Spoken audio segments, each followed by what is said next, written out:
নমস্কার বন্ধুরা, দুজার হেসেলে আপনাদের জানাই স্বাগত। আশা করি আপনারা সকলে ভালো আছেন, সুস্থ আছেন। আমরা যারা বাঙালি তাদের প্রতিদিনই সন্ধ্যাবেলায় বাইরের কোনো খাবার খাওয়ার জন্য মনটা কেমন খাই খাই করতে থাকে। তাই রোজ বাইরে থেকে খাবার না খেয়ে মাঝে মধ্যে যদি আমরাও বাড়িতে কিছু বানিয়ে ফেলি সেক্ষেত্রে কেমন হয়। তাই আমিও সেদিন আমার বাড়ির জন্য বানিয়েছিলাম এগ চাউ। আর আমি এগ চাউ আমার বাড়িতে কেমনভাবে বানিয়েছিলাম সেটাই আজকে আমি আপনাদের সাথে শেয়ার করব। চলুন তবে দেখে নিই।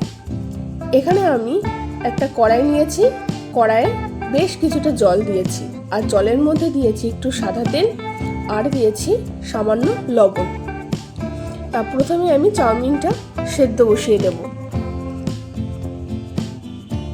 চাউমিন রান্না করার জন্য একটু বড় সাইজের পাত্র নিলে ভালো হয়, আমার কাছে ছিল না, তাই জন্য আমি এটাই নিয়েছি। চাউমিনগুলোকে ভালোভাবে সিদ্ধ করে নিয়ে আমি এর মধ্যে ঘরে থাকা সামান্য কিছু সবজিও দিয়ে দেব। এখানে আপনারা আমার এই সবজি কাটাকে একটু ইগনোর করবেন, আমি অত ভালোভাবে কাটতে পারি না, যেমনভাবে পারি সেভাবেই কেটেছি। প্রথমেই আমি এখানে দুটো পেঁয়াজকে ভালো করে কুচিয়ে নিচ্ছি।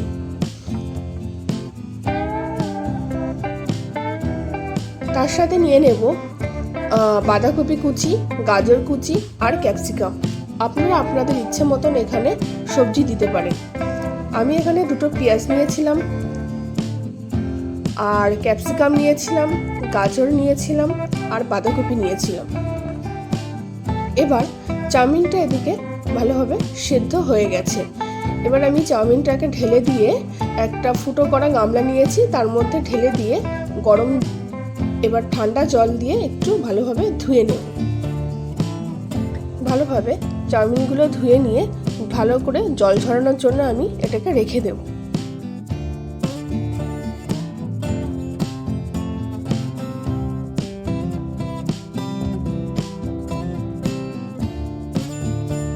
আর এদিকে আমি সরু সরু করে সবজিগুলোকে কেটে নিচ্ছি।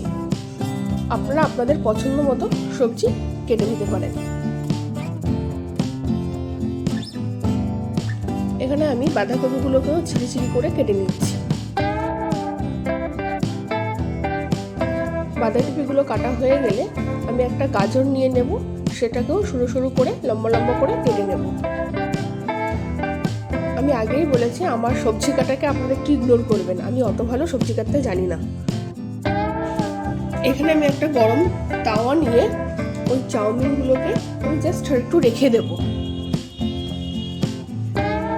যেহেতু আমার তাওয়াটা অনেক ছোট ছিল, ওই জন্য খুব ভালোভাবে উল্টানো যাচ্ছিল না, তবুও আমি ওই গরম তাওয়ার উপর সব চাউমিনগুলোকে দিয়ে রেখে দিয়েছিলাম। এবার আমি চাউমিনের জন্য এখানে 3টে ডিম নিয়ে নিয়েছি। এই 3টে ডিমকে ভালোভাবে ফেটিয়ে আমি ডিমের ভুজিয়া বানিয়ে নেব। এই ডিমের মধ্যে আমি দিয়ে দিলাম হাফ চামচ মতো গোলমরিচ গুঁড়ো আর দেব সামান্য লবণ। নুন আর গোলমরিচ গুঁড়ো দিয়ে ডিমের সাথে ভালোভাবে মিশিয়ে নিয়ে ডিম ভুজিয়া বানিয়ে নেব।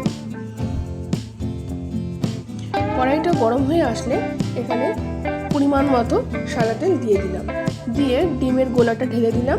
ঢেলে ডিমটাকে ভালোভাবে ভাজা করে নেব। ডিম ভালোভাবে ভাজা হয়ে গেলে ওই কড়াইয়ের মধ্যে আমি আরেকটু সাদা তেল দিয়ে নেব। পরিমাণ মতো সাদা তেল দিয়ে এবার এক এক করে সমস্ত সবজিগুলো এখানে দিয়ে দেব।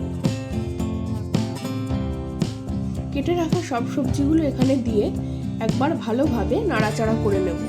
এখানে কিন্তু আমি লবণ ব্যবহার করব না, এই সবজিগুলো আমি এমনি একবার নাড়াচাড়া করে নেব।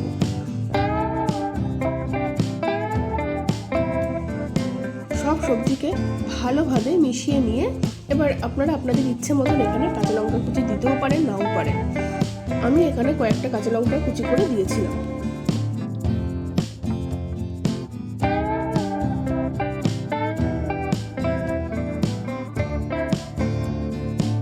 এবার সবকিছু আরো একবার ভালোভাবে মিশিয়ে নিচ্ছি।